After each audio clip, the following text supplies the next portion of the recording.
안녕하세요. 코인 알려주는 남자입니다. 비트코인 가격은 27K에서 26K 후반대로 내려온 모습을 확인할 수 있습니다. 이 과정에 있어서 미국 경제 변수가 영향을 줬는데 이게 앞으로 어떻게 영향을 미칠지에 대해서 이야기를 나눠보고, 오늘 크립토나 자산시장에 굉장히 중요한 이벤트가 있습니다. 이 이벤트 때문에 변동성이 앞으로 크게 확대될 가능성이 있어서 그것에 대해서 여러분들과 공유해 보도록 하겠습니다.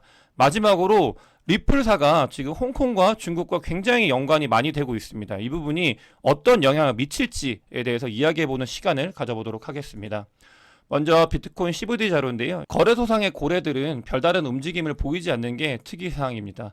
갈색 고래 같은 경우도 지난번에 매수 한번 한 이후로 계속 그걸 유지하고 있는 모습을 확인할 수 있고요. 보레 고래 같은 경우도 고개를 든 뒤에 그 포지션을 유지하고 있는 모습을 확인할 수 있습니다. 이렇게 거래소상의 고래들은 큰 이벤트가 지나고 나서 방향을 정할 것으로 보이고 있고요. 다만 어젯밤에 미국 경제 변수에 따라 가지고 이 온체인 데이터상에 또 다른 비트코인 고래가 움직임이 있었기 때문에 이 부분에 대해서 이야기를 나눠보도록 하겠습니다. 비트코인 청산맵을 보면은 숏 포지션 같은 경우는 28.5K에 많이 모여있는 모습을 확인할 수 있습니다. 이건 변함이 없고요. 롱 포지션 같은 경우는 지금 27K 밑에까지는 포지션을 계속 좀 뒤로 미루고 있는 모습을 확인할 수 있습니다. 변동성이 아래로 내려갈 수 있다고 판단을 한 부분이고요. 어제 미국 경제 지표가 발표가 된 게 있는 게, 가장 중요한 부분 말씀을 드리는 것 중에 이제 실업수당 청구 건수와 이 부분, 고용 부분에 대해서 많이 말씀을 드리고 있는데, 미국 고용이 이번 같은 경우는 굉장히 강하다라고 또 나타났어요. 강하다라고 나타나면서 지금 미국 경제를 둘러싸고 미국이 이제 뭐 잘 유지하고 있는 강한 미국이라는 게 포지션이 정해지면서 그 뒤로 나타나는 게 추가 금리 인상 가능성이 올라갔습니다. 그런 부분과 더불어 블라드 같은 경우는 세인트루이스 연준은행장인데, 이 블라드가 또 강한 발언을 좀 이어가고 있어요. 그렇기 때문에 미국이 지금 경제 지표에서 강하게 나오면서, 그러니까 금리 인상 가능성이 올라가서 그 부분이 이 자산 시장에 영향을 미쳤고 비트코인 가격에도 영향을 미쳤다. 이 부분이 어제의 가장 큰 특징이었는데요. 아까 말씀드린 것처럼 블라드 같은 경우도 추가 인플레이션을 억제하기 위해서 금리 인상을 계속 단행해야 된다, 이런 부분들을 주장을 하고 있고, 이 주장은 뭐 이전에도 계속했던 거기 때문에 그러니까 매파적인 발언을 이어가고 있죠. 이유는 이 블라드 같은 경우는 그 금리를 인상하는 투표권이 없는 2023년도이기 때문에 발언을 계속 세게 해주고 있어요. 그렇게 해서 시장을 좀 꺼트리기 위해서 노력을 하고 있다라고 봐야 되는데, 실제로 미국 아까 말씀드렸던 것처럼 경제 지표가 굉장히 강하게 나오면서 뭐 6월 달에 추가 금리 인상이 있을 가능성이 늘어나고 있다라는 게 지금 페드 와치에서 엄청나게 이제 늘어났습니다. 사실은 원래는 6월 달에 금리가 동결될 거다라는 게 더 높았었거든요. 근데 이제 지표들이 발표가 되고 뭐 이것저것 하면서 지금 올라갔어요. 금리 인상이 올 가능성이 있다라는 부분이. 그래서 그런 부분들이 시장에 영향을 미쳤고, 거기에서 이제 미국 달러 인덱스를 보면은 높은 달러 인덱스를 보이고 있으면서 이런 부분들이 자산 시장에 영향을 미쳐가지고 가격 하락을 일으켰다. 채굴업자가 뭐 발표되기 전이긴 했는데 이 1750개 정도 비트코인을 그러니까 거래소로 보냈고요. 이 거래소로 보낸 게 매도가 되면서 비트코인 같은 경우는 가격 하락이 일어났다고 보시면 좋을 것 같습니다. 실제로 온체인 데이터 상에 이런 부분들이 다 찍혔기 때문에 이게 이제 가격 하락을 직접적으로 유발한 원인이다, 이렇게 보시면 좋을 것 같고, 이 부분 같은 경우는 앞으로 미국 경제나 여러 가지 이슈가 막 있기 때문에 대비를 하는 것 같은 모습이 보이고 있어요. 채굴업자 같은 경우는 비트코인의 굉장히 큰 고래고 전체 뭐 나와 있는 물량의 한 9%를 들고 있다고 합니다. 그렇기 때문에 큰 고래이기 때문에 이런 움직임들이 뭐 변동성이 확대될 걸 대비하고 있다 정도로 보시면 좋을 것 같습니다.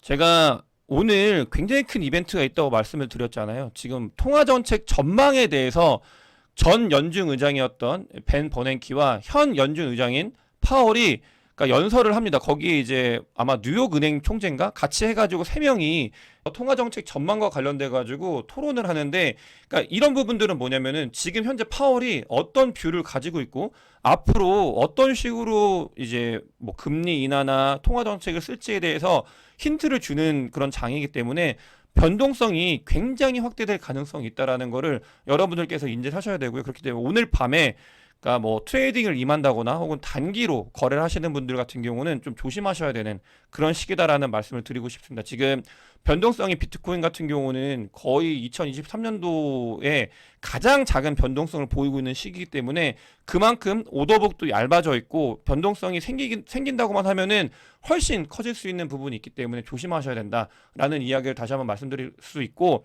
여기서 이 변동성 부분뿐만이 아니고 통화정책 전망이기 때문에 토론이 끝나고 나서 연준이 어떤 생각을, 파월이 어떤 생각을 가지고 앞으로 이 통화 정책을 가져가겠구나라는 게 대충 나올 거고요. 그렇기 때문에 이런 부분들은 앞으로의 그런 자산 시장과 비트코인 시장에도 큰 영향을 미칠 수 있는 이벤트다.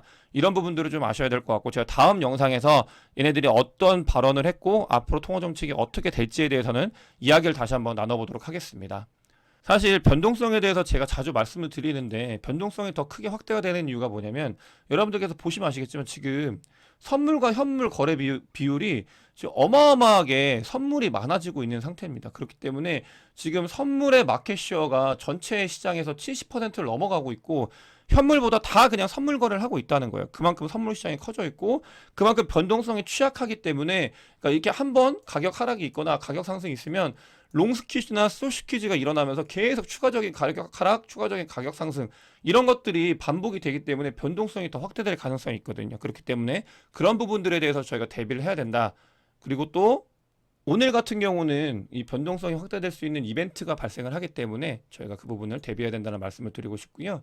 아까 그 선물 시장이 많이 늘어난다고 했잖아요. 코인베이스 같은 경우는 규제가 미국에서 계속 진행이 되기 때문에 지금 그 규제를 피하기 위해서 탈미국을 코인베이스가 나서서 하고 있습니다. 그런 모습들이 계속 보이고 있고, 뭐 서브스크립션 서비스 같은 경우는 선물과는 다르긴 한데 어쨌든 이런 서비스들도 지금 뭐 영국이나 독일, 그 다음에 아일랜드로 확대를 하겠다. 유럽인 거죠. 유럽 같은 경우는 미카라는 규제가 이제 확립이 되고 있고, 그런 것들이 점점점, 그러니까 어떻게 보면 규제라는 게 지금 유럽에서 보여주고 있잖아요. 규제가 이제 명확해지면 그 안에서, 그러니까 투자하기도 좋고 또 거기서 플레이하기도 좋은 그런 환경이 구축되고 있다라는 거를 유럽에서 보이고 있는데, 지금 코인베이스 같은 경우도 유럽 시장을 점점 확대해 가고 있고, 뭐 제가 자료로 말씀을 드렸던 것처럼 유럽의 그 VC들이 투자를 어마어마하게 많이 하고 있는 거는 말씀을 드렸잖아요. 그렇게 이제 규제라는 게 오히려 명확해지면 명확해질수록 더 많은 돈이 투입될 수 있는 가능성이 있다라는 거는 이 유럽 규제가 조금씩 보여주고 있다라고 볼 수 있습니다.